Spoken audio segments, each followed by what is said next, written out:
আচ্ছা বলুন তো, পৃথিবীর সেই প্রতিটি মিডল ক্লাস যারা সেলফ মেড মিলিয়নার হতে পেরেছেন তাদের সফলতার মূল রহস্যটা কি? আপনার মনে হতে পারে এদের সফলতার কারণটা হলো হার্ডওয়ার্ক বা স্মার্ট ওয়ার্ক বা ডেডিকেশন কিংবা মোটিভেশন বা এডুকেশন বা ডিসিপ্লিন অথবা ভাগ্য, কিন্তু সত্যিটা হলো এসবের কোনোটাই নয়। তাহলে রহস্যটা কি? আজকের এই ভিডিওটি আমাদের চ্যানেলের সেরা ভিডিও হতে চলেছে, কারণ এই ভিডিওটি দেখার পর আপনাকে ধনী কিভাবে হয়ে উঠতে হবে তার উপর আর একটি ভিডিও দেখার প্রয়োজন পড়বে না। তাই ভিডিওর শুরুতেই বলতে চাই, এরোপ্লেনের ককপিটে যেখানে পাইলট বসে প্লেনকে চালায় তার বাইরে যেমন সুন্দর একটি মেসেজ লেখা থাকে, যেটা ককপিটে প্রবেশ করার পূর্বে প্রত্যেক পাইলটকেই অবশ্যই একবার পড়তে হয়, সেটা হলো flying is a serious profession, don't carry your worries beyond this point. অনেক গভীর একটি লাইন, যে লাইনের মাধ্যমে পাইলটকে প্লেনে প্রবেশ করার পূর্বেই মনে করিয়ে দেওয়া হয় আপনি আপনার পার্সোনাল সমস্যাকে, ফ্যামিলি প্রবলেমকে এই লাইনের পূর্বে আর নিয়ে যেতে পারবেন না, কারণ এটা ৩০০ জন যাত্রীর জীবনের প্রশ্ন। তো তেমনি এই বিষয়টির মতোই গুরুত্বের সাথে আমিও আপনাকে মনে করিয়ে দিতে চাই, এই ভিডিও দেখার সময় দয়া করে আপনার মাইন্ডে বাইরের কোনো দুশ্চিন্তা আসতে দেবেন না, কারণ এটা প্লেন যাত্রীদের নয়, আপনার নিজের জীবনের প্রশ্ন। তো রেডি হয়ে থাকলে সিট বেল্ট বেঁধে নিন আর অজানাকে জানার এক বিস্ময়কর যাত্রা শুরু করুন। So my dear brothers and sisters, let's start. দুজন পুরাতন স্কুল ফ্রেন্ড, একজনের নাম শরীফ, অন্যজনের নাম সুমন। দুজনে একই কলেজ থেকে লেখাপড়া করেছে, দুজনের মার্কসও অলমোস্ট একই ছিল, বাট স্টিল শরীফ কিছু বছরের মাঝেই একজন মিলিয়নার হয়ে যায়, প্রচুর টাকা ইনকাম করতে শুরু করে, অনেক সুন্দর একটি মেয়েকে বিয়েও করে, আর প্রতি মাসেই কোথাও না কোথাও ঘুরতে যায়, আউট অফ বাংলাদেশও ট্রাভেল করে বেড়ায়। এসবের পাশাপাশি সে জিমেও যায়, মানে মানি, ওয়েলথ, রিলেশনশিপ, হ্যাপিনেস উইন করেছে সে প্রতিটি রেস। অন্যদিকে সুমনের ঘড়ির কাঁটা যেন সবসময় উল্টো দিকেই ঘুরছে, সে চেয়েও জীবনে বড় কিছুই করতে পারেনি। জীবনের প্রতিটি ক্ষেত্রে তো ছাড়ুন, সে নিজের খরচটাও ঠিকভাবে মেইনটেইন করতে পারছে না, মানি তো তার কাছে নেই, ওয়েলথের তো প্রশ্নই ওঠে না, আর সে কোনো রিলেশনশিপেও যায়নি, কারণ নিজে না খুশি থাকলে অন্য আরেকজনকে কিভাবে খুশি রাখবে। মানে লাইফের রেসে তার পজিশন সবার শেষে। এসবের পরেও কাটা ঘায়ে নুনের ছিটে তার তখন লাগে যখন সুমন সোশ্যাল মিডিয়াতে দেখে শরীফ বিভিন্ন জায়গায় ট্রাভেল করছে আর বিভিন্ন অ্যাচিভমেন্টের ফটো পোস্ট করে বেড়াচ্ছে। তো সুমন মনকে সান্ত্বনা দেওয়ার জন্য অগোচরে বিভিন্ন মানুষের কাছে শরীফের নামে নিন্দে করে বেড়ায়, বলে আরে ও তো ইল্লিগ্যাল সব কাজ করে টাকা ইনকাম করে, এর জন্য ওর জীবনে এত শান শৌকত, আসলে ও মানুষকে বোকা বানাচ্ছে, বুঝলেন ভাই? কিন্তু একদিন সুমন দেখে শরীফ তার জন্য তৃতীয় একটা নতুন বাড়ি নিয়ে ফেলেছে, যেটা দেখার পর সুমন আর থাকতে পারে না। সেদিন সে তার সমস্ত জেলাসি আর ইগোকে দূরে সরিয়ে রেখে শরীফের সাথে দেখা করতে চলে যায়, আর তাকে গিয়ে বলে আরে ভাই, তুই এসব কিভাবে করছিস? আলাদিনের চ্যারাক ট্যারাক হাতে পেয়েছিস নাকি? কলেজ শেষ করে জীবনটা তো আমরা একই জায়গা থেকে শুরু করেছিলাম, তবে আজ কেন তুই আমার থেকে প্রতিটা ফিল্ডেই সেরা, প্রতিটা ক্ষেত্রেই এত এগিয়ে? তুই বল না ভাই, কি করলে আমিও তোর মতো হতে পারবো? এখন শরীফ জানে সুমন তার অগোচরে লোকেদের কাছে তার নামে দুর্নাম ও নিন্দে করে বেড়ায়, বাট স্টিল ভালো মন মানসিকতার জন্য আর ছোটবেলার বন্ধুর এমন দুর্দশা দেখার পরে ওইসব বিষয়ে আর মাথা না ঘামিয়ে শরীফ ভাবে, চলো আজ ওকে রহস্যটা বলেই দেই, যদি ওর জীবনও আমার মতোই পরিবর্তন হয়। তো শরীফ বলতে শুরু করে, দেখ ভাই, বর্তমান যুগটা অনেক আলাদা। এই সময় যদি তোর কাছে যথেষ্ট পরিমাণ টাকা না থাকে তবে তুই লাইফের কোনো ক্ষেত্রেই ঠিকভাবে উন্নতি করতে পারবি না, হোক তার ড্রিম বডি অ্যাচিভ করা, অ্যাসেট বিল্ড করা, বা সুন্দর একটা রিলেশনশিপ ক্যারি করা, কিংবা হ্যাপি লাইফ লিড করা, যার ফলে কোনো কারণ ছাড়াই আমরা সবাই সবার প্রথমে এই টাকার পেছনেই ছুটি। কিন্তু জানিস এই টাকা কার পেছনে ছোটে? টাকার কাছে ম্যাটার করে না তুই রিচ ব্যাকগ্রাউন্ড থেকে উঠে এসেছিস না পুর ব্যাকগ্রাউন্ড থেকে, তুই লেখাপড়া জানিস নাকি না, স্মার্ট ওয়ার্ক করিস না হার্ড ওয়ার্ক করিস, টাকার কাছে এসবের কোনো কিছুরই মূল্য নেই। টাকা কেবল প্রতিটি ব্যক্তির কাছ থেকে একটা জিনিসই চায়, সেটা হলো সলিড নলেজ, আর এটা যার কাছে রয়েছে তামাম দুনিয়ার সমস্ত টাকা তার পায়ের নিচে ধুলো হয়ে পড়ে থাকে। বলতে পারবি এই সলিড নলেজ জিনিসটা আসলে কি? আমি কি করে বলবো? এটা খায় না মাথায় দেয়। আমি জানলে কি আর তোর কাছে এসেছি? জলদি করে বল না ভাই। একটু ধৈর্য ধরো বন্ধু, সেই স্কুল লাইফ থেকেই দেখে আসছি তোমার ধৈর্যটা অনেক কম। যাই হোক, এই সলিড নলেজের বিষয়টা সহজভাবে বুঝতে হলে আমাদের একটু সেন্ট্রাল আমেরিকা থেকে ঘুরে আসতে হবে। তো আমেরিকার ওয়ান অফ দ্য পুরেস্ট কান্ট্রি হন্ডুরাসে একটি দরিদ্র ফ্যামিলি বসবাস করত। তাদের পরিবারের সদস্য ছিল 5 জন, বাবা মা আর 3 সন্তান, যার 2 জন ছেলে 1 জন মেয়ে। তো তাদের বসবাসের স্থানটা এতটাই খারাপ ছিল যে সেখানে কোনো পাকা রাস্তা ছিল না, খাওয়ার মতো ভালো পানীয় ছিল না, এমনকি সেখানে ইলেকট্রিসিটি পর্যন্ত ছিল না। ফলে সেই ফ্যামিলি তাদের জীবনের উপর বিরক্ত হয়ে উঠেছিল।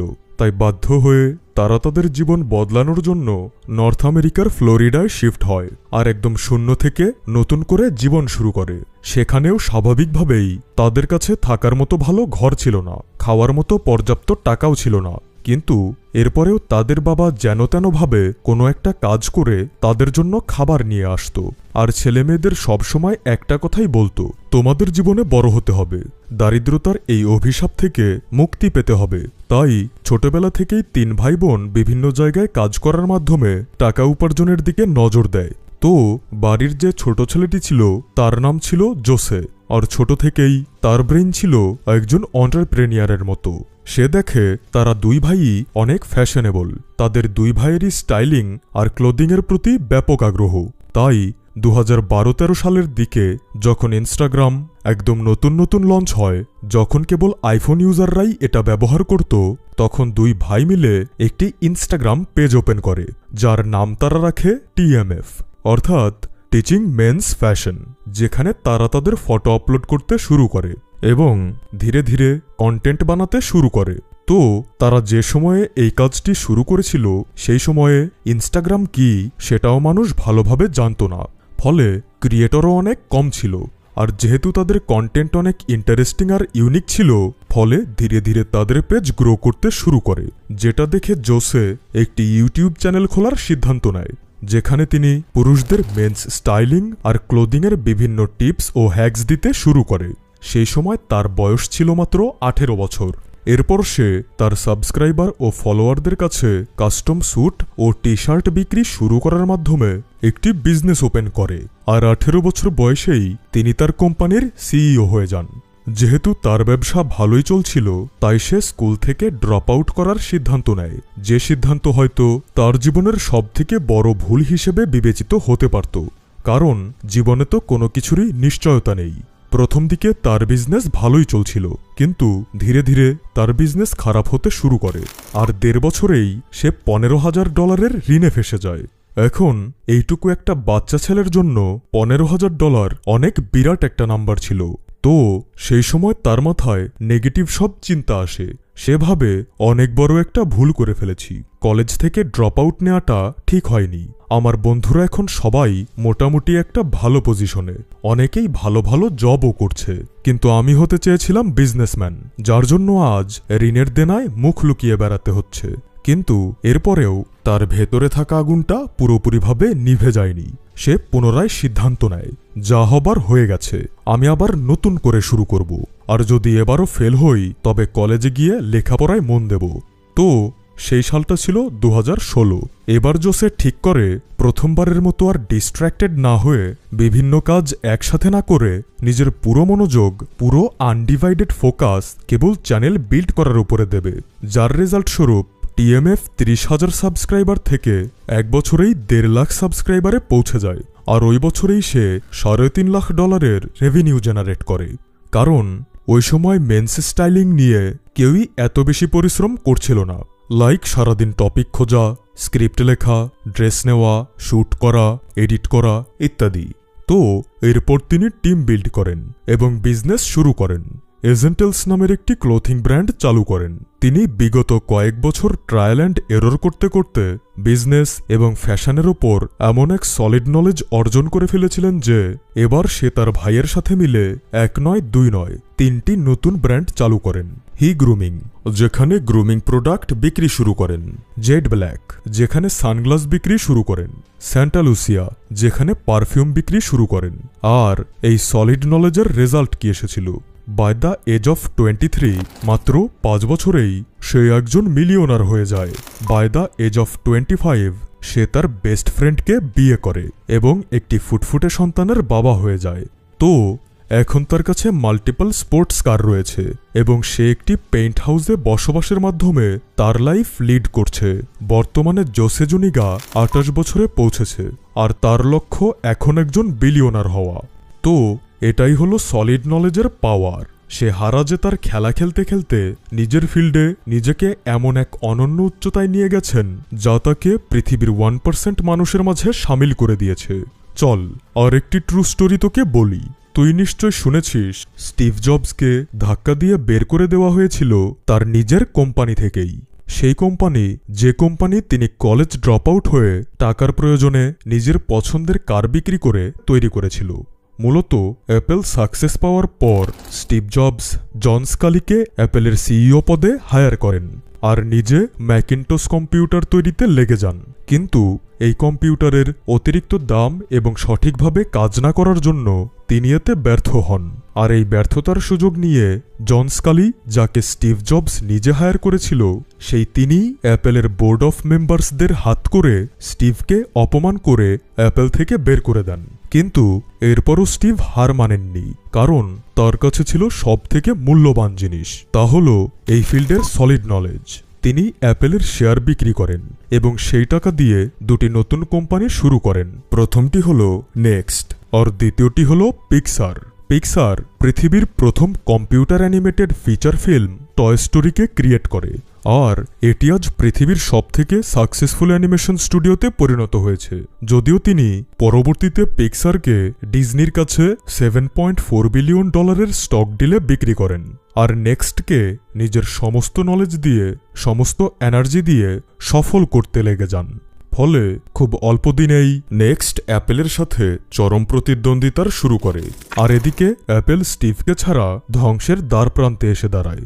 ফলে বাধ্য হয়ে অ্যাপেলের বোর্ড অফ মেম্বাররা স্টিভকে ফিরে আসার জন্য রিকোয়েস্ট করে এবং জন স্কালি স্টিভের কাছে গিয়ে ক্ষমা চায়। ফলে স্টিভ সমস্ত কিছু ভুলে পুনরায় অ্যাপেলের সিইও হন আর তার হাত ধরেই অ্যাপেল পৃথিবীর প্রথম কোম্পানি হিসেবে $1 ট্রিলিয়ন ইন্ডাস্ট্রিতে পদার্পণ করে। তাহলে একবার ভেবে দেখ, এটাই হলো সলিড নলেজের ক্ষমতা, যার জন্য অ্যাপেলের মতো এত বড় একটি কোম্পানিকেও স্টিভ জবসের সামনে মাথা ঝুঁকাতে বাধ্য করেছিল। ঠিক আছে বন্ধু, বুঝলাম। আমি কিভাবে সলিড নলেজকে নিজের মাঝে নিয়ে আসতে পারবো? সঠিক প্রশ্ন করেছিস। কোনো ফিল্ডে বা কোনো বিষয়ের উপর সলিড নলেজ অর্জন করা কোনো সহজ কাজ নয়। এর জন্য সেই ফিল্ডের সাথে তোর মাইন্ডের কানেকশন গড লেভেলের পর্যায়ে চলে যেতে হবে। আর সেটা কিভাবে করবি তা জানতে হলে তোকে শুনতে হবে জাপানের গড অফ বিজনেসের উপাধিতে ভূষিত মাতসুশিতা কোনোসুকের স্টোরি। তো তিনি একটি ইলেকট্রিক্যাল কোম্পানিতে গ্রাউন্ড লেভেলের একজন এমপ্লয়ি হিসেবে জব করতেন। তো একদিন তিনি এই কোম্পানিতে কাজ করা অবস্থায় লাইট সকেটের একটা ইমপ্রুভ ভার্সন তৈরি করে ফেলেন আর তা বসকে দেখাতে যান। বস দেখে বলে, ননসেন্স, জাপানের হিরো হওয়ার ইচ্ছে হয়েছে, নতুন লাইট সকেট বানিয়ে নিয়ে এসেছে, যা ভাগ এখান থেকে। জবাবে তিনি বলেন, বস, মার্কেটে দেখা হচ্ছে। এরপর তিনি জাপানের ট্রেডিশন অনুযায়ী মাথা নিচু করে তাকে সম্মান জানিয়ে সেখান থেকে চলে যায় এবং পরবর্তীতে প্যানাসোনিকের মতো বিশ্বজয়ী কোম্পানি সৃষ্টি করেন, যেটা সে সময় পৃথিবীর টপ 10 কোম্পানির একটি ছিল। তো তিনি কিভাবে এই কাজটি করেছিলেন, কিভাবেই বা বসকে এত কনফিডেন্সের সাথে ওই এপিক লাইনটি বলেছিলেন? উত্তর হলো সলিড নলেজ। তিনি দীর্ঘদিন ইলেকট্রিক্যাল ওয়ার্ল্ডে কাজ করতে করতে সেই ফিল্ডে এমন সলিড নলেজ গেইন করে ফেলেছিলেন যা তাকে চাকরি ছেড়ে দেওয়ার ক্ষেত্রেও দ্বিতীয়বার ভাবতে বাধ্য করেনি। না হলে বাকি ওয়ার্কারদের মতো মুখ বুজে তাকেও এই চাকরিটাই করে যেতে হতো। আর না, আজ আমি তোকে তার স্টোরি শোনাতাম। তুই যে ফিল্ডে নলেজ অর্জন করতে চাস সেই ফিল্ড নিয়ে তোকে দীর্ঘদিন কাজ করতে হবে, তার বিষয়ে A to Z জানতে হবে, বারবার ভুল করতে হবে আর তা থেকে শিখতে হবে, দীর্ঘ সময় নিয়ে তা চিন্তা ভাবনা করে দেখতে হবে, নতুন নতুন উপায় খুঁজতে হবে। এভাবেই একটা সময় তুই সলিড নলেজ অর্জন করতে সক্ষম হবি, যেমনটা করেছিলেন কর্নেল স্যান্ডার্স, যিনি 65 বছর বয়সে গিয়ে KFC এর মতো কোম্পানি তৈরি করেছেন, যেখানে এর পূর্বে তার রেসিপি 1009 বার রিজেক্ট হয়েছিল, কিন্তু তবুও তিনি তার ফিল্ড চেঞ্জ করেননি। রিজেক্ট হতে হতেই তিনি তার ফিল্ডে সলিড নলেজ গেইন করতে সক্ষম হয়েছিলেন। এর জন্যই বলা হয় failure is the pillar of success. তিনি রিটায়ার করেননি, বারবার রিট্রাই করেছেন, যা তাকে জীবনের শেষ বয়সে এসে হলেও ম্যাসিভ সাকসেস এনে দিয়েছে। তুই জানলে অবাক হবি, কাজের প্রতি এদের ফোকাস ছিল একদম লেজার শার্পের মতো। ইলন মাস্কের ছোটবেলার একটি কাহিনী শোন। ছোটবেলায় তার বাবা মা খেয়াল করে তাদের ছেলে শুনতে পায় না, সবসময় যেন কি একটা চিন্তা করে।